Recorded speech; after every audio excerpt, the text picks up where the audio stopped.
네, 시청자 여러분 반갑습니다. 자, 오늘도 좀 교육을 좀 이어나갈 텐데요. 자, 박수범의 이기자, 이기는 기회를 많이 만들자라는 부분들인데, 자, 그러기 위해서는 어떻게 해야 되겠습니까? 기초가 튼튼해야 되겠죠. 자, 그런 기초를 또 배울 수 있는 기회가 다시 왔습니다. 자, 그렇다면 지금 현재 기술적인 움직임과 그 기술적인 움직임을 통해서 우리가 어떻게 하면 또 수익을 만들어내고 어떻게 하면 매수 시점, 상당히 좀 좋은 매수 시점과 그에 따른 매도 시점을 잡아 나가는 부분들이 있어서 이런 기술적인 부분들 한번 좀 집중해서 좀 봐주시기 바랍니다. 자, 박수범의 이기는 투자 기회 자주 만들기. 자, 보시는 것처럼 이제 추세 분석에 대해서 좀 말씀을 좀 드릴 겁니다. 추세 분석에 대해서. 자, 우리가 추세라고 한다면 상승 추세가 있고요. 하락 추세가 있습니다. 그에 따른 우리가 추세 흐름을 보고 수익을 만들어내자라는 부분들인데, 자, 보시는 것처럼 이제 저항선과 지지선에 대해서 좀 말씀을 좀 드릴 거고요. 자, 그리고 두 번째로는 추세 분석, 그리고 세 번째로는 이동평균선에 대해서 말씀을 좀 드릴 겁니다. 자, 그렇기 때문에 뭐 이런 부분들을 통해서 우리가 추세 분석을 하는 부분들 다음을 보면서 자료화면 보면서 말씀드리도록 하겠습니다. 자, 저항선 돌파라고 제목이 크게 있는데요.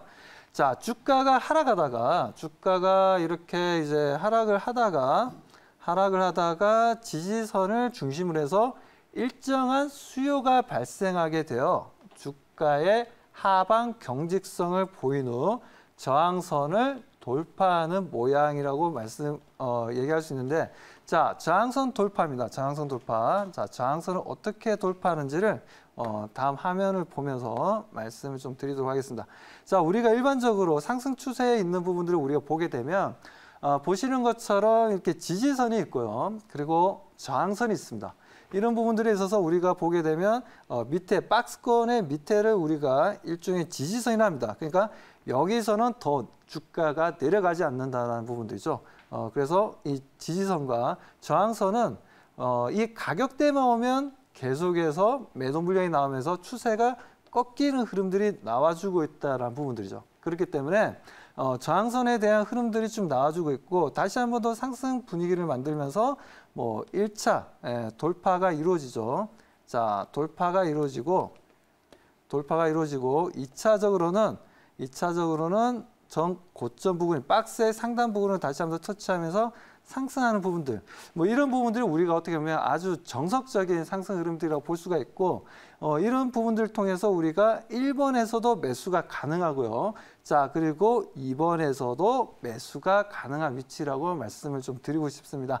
자, 아무튼 저항선 돌파를 통해서 우리가 단기간 수익을 만들 수 있는 하나의 우리가 기술적인 분석이라고 보시면 되고요. 자, 그렇다면 지지선 돌파에 대해서 우리가 좀 보도록 하겠습니다. 자, 반대로 생각하시면 되는데요. 주가 상승 후 매도 증가로 저항선이 보인 후, 자, 지지 수준을 향양 돌파하는 것으로서, 자, 매도의 급격한 증가, 그리고 매수세 감소로 인하여 하향 돌파되어서 지지선이 무너지며 주가가 저항선에서 상방 경직성을 보이며 거래가 급감하게 되는 현상이라고 나와 있습니다. 지지선 돌파. 자, 그렇다면 이론적인 부분들을 말씀드렸는데, 그러면 예시로 우리가 차트를 보면서 말씀을 좀 드리도록 하겠습니다. 자, 우리가 뭐 종목들을 보게 되면 이렇게 상승 추세에 놓여져 있는 종목들을 우리가 볼 수가 있어요. 우리가 항상 그렇습니다. 주가라는 게 이렇게 크게 다이렉트로 상승하면 좋겠지만, 오히려 누군가는 어떤 시점에 있어서 부정적으로 보고 매도를 하려는 분들이 있고, 어떤 분들은 지금 현재 차트 흐름상 상당히 긍정적으로 보고 매수하려는 물량들이 있다는 거죠. 그러다 보니까 보시는 것처럼 상승과 하락이 반복되면서 상승 추세를 만들어주는 부분인데, 이 부분들에서 보게 되면 이제 지지선이 있어요. 지지선. 자, 지지선을 돌파하고 아래로 내려간다면 여기가 어떤 시점이 되겠습니까? 바로 매도 시점이 된다라는 겁니다.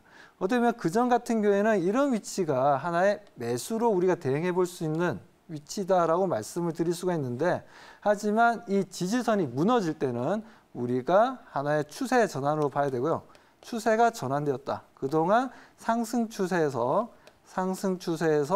하락 추세로 변화될 수 있다라는 부분들에 있어서 우리가 그 부분에 있어서 우리가 매도 시점을 가지면서 대응할 필요가 있다라고 말씀드립니다. 자, 그렇다면 다음 좀 보도록 하겠습니다. 자, 그리고 자, 저항권이 있고요. 저항권, 지지권이 있습니다. 뭐 권이라고 하니까 무슨 권법 뭐 이런 게 생각나시죠? 뭐 소림 영화라든가 보면 치권도 있고 여러 가지 권법들이 있지 않습니까? 자, 그렇듯이 이제 권자를 좀 붙였는데, 자, 지지하는 박스권과 그리고 저항하는 박스권 차트 움직임을 말한다라는 부분들입니다. 그렇기 때문에 자, 이 부분들을 우리가 좀 보게 되면요. 자, 저항권과 지지선. 자, 보시는 것처럼 우리가 이렇게 보합세 저항권을 지지선과 저항선이 있습니다. 지지선이 이렇게 형성이 되죠. 그에 대한 이제 저항선이 계속해서 형성되면서 박스피 움직임을 보여주겠는데 주가 움직임 자체가 자, 이런 저항권을 형성하면서 계속해서 움직임을 보여주는 부분들이 있습니다. 그런데 이런 부분들에 있어서 저항권이라는 건 이제 보합세를 얘기한다라고 좀 보시면 돼요. 그래서 지지선에 있어서의 저항권에 대한 우리가 볼 수 있는 부분들이고, 자, 그리고 저항선과 지지선을 통해서 지지권이라고 우리가 얘기를 합니다. 그래서 반대로 저항권 같은 경우에는 저항을 받다 보니까 어떻습니까? 추세가 하락 추세로 전환되는 부분들인데, 자, 지금 현재 지지선 같은 경우에는 지지선이 중요한 역할을 해주면서 주가가 오히려 단기간 상승하는 흐름들을 좀 보여준다라는 부분들입니다. 그래서 이런 흐름들을 통해서 우리가 주가 시간 대비해서 차트의 움직임들을 통해서 우리가 저항권에 놓여져 있냐, 지지권에 놓여져 있냐라고 우리가 판단할 수 있는 기술적인 부분이라고 말씀드립니다. 자, 그리고 이제 추세 분석을만 우리가 좀 알게 되면 그래도 지금 현재 시장이 상승 추세에 놓여져 있구나, 아니면 지금 현재는 약세 구간으로 바뀌면서 하나의 하락 추세로 전환되구나 하는 부분들을 우리가 볼 수 있는데, 그런 이제 추세 분석이라는 건 상당히 또 우리에게 단기간 수익을 만드는 부분들에서 상당히 중요한 기술적인 흐름이다라고 좀 시청자분들이 인식을 좀 해주시고요. 자, 보시는 것처럼 고점과 저점 중 의미 있는 두 고점 또는 저점을 연결한 직선을 추세라 하며, 자, 이것을 분석하는 것이다라고 나와 있는데요. 자, 보시는 것처럼 상승 추세선이 있고, 그리고 하락 추세선이 있고, 평행 추세선이 있습니다. 그렇기 때문에 이런 흐름들을 통해서 우리가 앞으로 어떻게 매수 시점을 잡아야 될지, 그리고 그에 따라 어디서 매도 시점을 잡아야 될지를 우리가 이런 추세 흐름들을 보면서 판단을 할 수 있다라는 거죠. 자, 그렇다면 이제 상승 추세선인데요. 상승 추세선. 자, 보시는 것처럼 지금 현재 계속해서 지지선 같은 경우에는 지지 흐름을 보여주면서 상승을 하고 있고요. 자, 여기는 이제 저항선이죠. 저항선 같은 경우에도 상승을 하기만 한다면 그 추세 흐름에 있어서의 하나의 저항 역할을 한다라는 부분들입니다.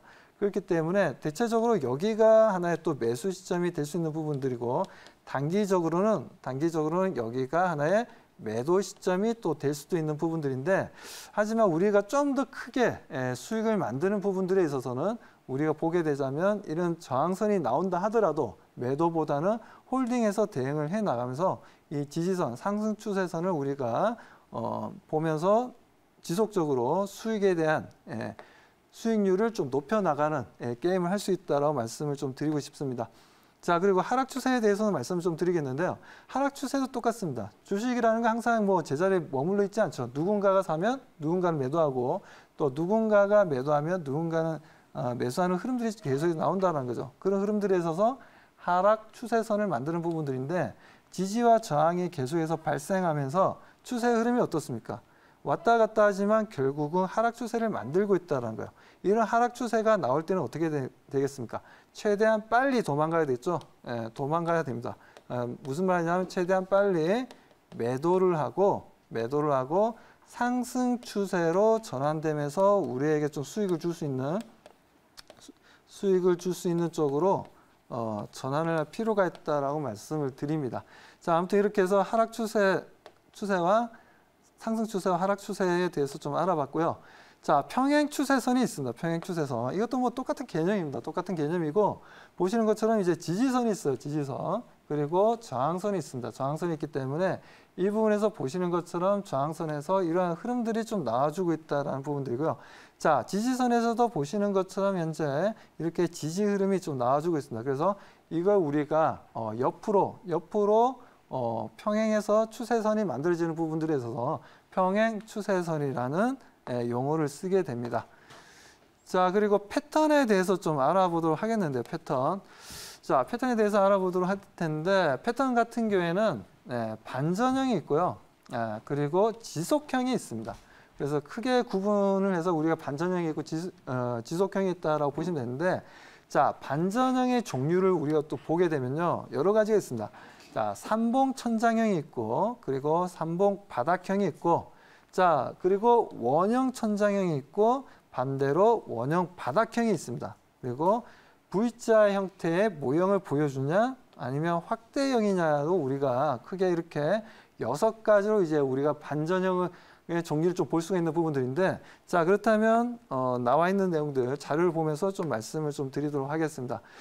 자, 보시는 것처럼 이제 어깨, 숄더라 하죠, 숄더. 자, 어깨, 머리, 헤드, 숄더. 자, 이런 흐름이 나오면 어떻습니까? 이런 흐름이 나오면 어깨, 머리, 숄더면 이렇게 쭉 내려가죠. 뭐 그런 것처럼 여기서부터는 우리가 어깨, 머리, 그리고 어깨에 오게 되면 그에 따른 지지선 이탈이 나오게 되면 지지선. 자, 지지선 이탈이 나오게 되면 어떻습니까? 하나의 하락 추세로 전환된다라는 부분들이죠. 자, 그렇기 때문에 우리가 이런 부분들에 있어서 숄더에 대해서 우리가 좀 간단하게 좀 볼 수 있는 부분들인데 이런 부분 통해서 삼봉 천장형을 통해서 봉이 세 개가 있다고 해서 삼봉 천장형이라 합니다. 그리고 뭐 해외에서는 숄더 앤 숄더라고 좀 얘기를 하는데 자, 아무튼 이런 흐름들을 통해서 우리가 앞으로 고점 신호가 나오면서 고점 신호를 통해서 하락 추세로 전환되겠구나라는 부분들을 우리가 알 수 있는 부분들입니다. 자, 그리고 간단하게 한 페이지만 더 보고 말씀드리겠는데 자, 삼봉 바닥형이라고 있습니다. 삼봉 바닥형. 자, 삼봉 바닥형 말 그대로 삼봉인데 이제 조금 전에 말씀드린 차트 선의 모양의 반대적인 의미입니다. 하나의 또 숄더와 헤드와 숄더가 만나면서 상승 추세로 전환되는 부분들인데요. 자, 그에 따른 우리가 보게 되면 거래량 같은 경우에 거래량을 죽여 나가다가 갑자기 거래량을 넓히면서 움직임을 보여주게 된다면 이건 하나의 저점 신호로 우리가 볼 수 있다는 부분들입니다. 그렇기 때문에 거래량을 좀 받쳐주면서 다시 한 번 더 이런 역 모양의 헤드 앤 숄더 흐름들이 좀 나와주게 된다면 이 부분에서 우리는 삼봉 바닥형이라는 용어를 좀 쓰게 됩니다. 자, 아무튼 여기까지 해서요. 여기까지 해서 좀 말씀을 드리고 뭐 다음 시간에 좀 더 재밌는 내용들이 많으니까요. 아무튼 이 내용들 다시 한 번 더 재방송 보시면서 자기 것으로 한번 시청자분들이 만들어 보시기 바랍니다. 자, 그렇다면 여기까지 박수범의 이기자, 이기는 이길 수 있는 기회를 자주 만들자라는 부분들입니다. 자, 그러면 박수범의 이기자 여기까지 방송하도록 하겠습니다.